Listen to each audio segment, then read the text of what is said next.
Hey there, it's Sunny D. Happy Friday. I hope that you've had a blessed week and that you have some good plans for the weekend and you're having a peaceful and relaxing evening.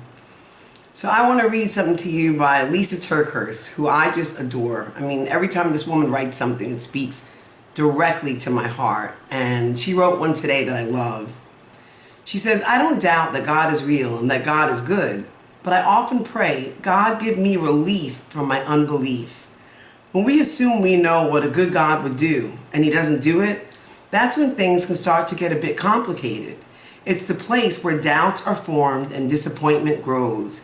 The place where we can be tempted to distance ourselves from God with a heart of distrust. I can't help but think about Peter, a man who boldly declared to Jesus, 'Even if I have to die with you, I will never disown you,' but then found himself doing the exact opposite. And as much as we might want to shake our heads at Peter, I know I can't, because I get it. I know what it's like to have intentions that are good, but follow through that falls to pieces. It's easy to say the words, 'We're all in for Jesus, and we'll do anything he asks of us,' but then we get rejected or hurt by someone or become afraid that we'll fail, and it becomes difficult to live out those words. Fear, pain, and insecurities can really do a number on our hearts. We need to ask ourselves where we're denying Jesus' truth in our lives. Where are we denying Jesus' healing? Or denying Jesus' forgiveness for ourselves or others? Where are we denying Jesus' redemption? Where are we denying Jesus' hope? When doubts form and disappointments drag us down, we don't have to give in to the tempting voice of the enemy telling us to distrust God. We draw near to the Lord and pray. I don't have to understand this to trust you. I will not deny your power just because I'm afraid and I don't see evidence of you working now. God, I will kneel in prayer and ask you to help me relief from any and all unbelief. To help give me relief from any and all unbelief. And then I will rise up again and keep watching for evidence of all you are doing, big and small." You know, I definitely struggle with unbelief at times, especially when I pray for something. And, what I've learned is that God will give you the desires of your heart if they're in line with his will.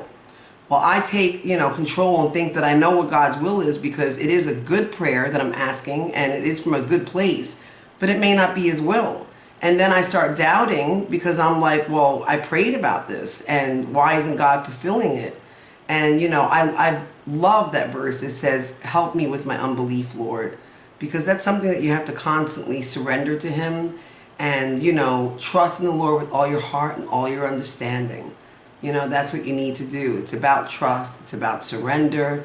And it's about, letting Jesus just work through you.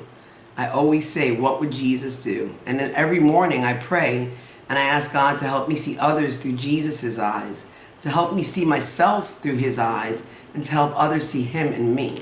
And that's something that I pray every morning. So give it a try. And I hope that that devotional spoke to you. I am so glad that I made a video tonight. I'm still not feeling very good. I have a pounding headache, but I pushed myself to do this. So it's a victory.